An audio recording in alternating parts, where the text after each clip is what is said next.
Jenny, আজ আমাকে কোন গল্পটি বলবি? আজ তোকে আমি একটা ছোট্ট বালকের সততার গল্প বলবো। একবার এক ছোট্ট ছেলে স্কুল থেকে ফেরার সময় রাস্তায় একটি মানিব্যাগ খুঁজে পেল। সেটা দেখে ছেলেটি ভাবলো যে এটা যার, তার কাছে সে এটা ফেরত দেবে। বাড়িতে আসার পর সে সেই মানিব্যাগটি চেক করে দেখতে পেল সেখানে বেশ কিছু টাকা রয়েছে এবং যে লোকটির ব্যাগ তার ছবি রয়েছে, আরও অনেক কিছু রয়েছে। তারপর তার বাসার সবাই তাকে বলল যে তুমি এটা কেন এনেছো।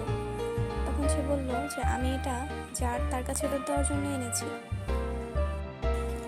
এই কথা শুনে তারপর ছেলেটির বাবা তাকে সাহায্য করলো লোকটির পরিচয় খুঁজে বের করতে। সেখানে একটি ফোন নাম্বার ছিল এবং সেখানে কল দেওয়ার পর একটি লোক ফোন ধরেছিল এবং তাকে বলা হলো যে এটা আপনার মানিব্যাগ কিনা। তখন লোকটি উপযুক্ত প্রমাণ দিল এবং প্রমাণিত হলো যে এটা তারই মানিব্যাগ। তারপর ছেলেটি সেই লোকের ঠিকানায় গেল ব্যাগটি পৌঁছে দিতে। তারপর কি হলো? তারপর লোকটি তার পুরস্কার হিসেবে ছেলেটিকে টাকা দিতে চাইলো, কিন্তু ছেলেটি সেটা নিল না। হ্যাঁ, ছেলেটি খুবই সৎ ছিল।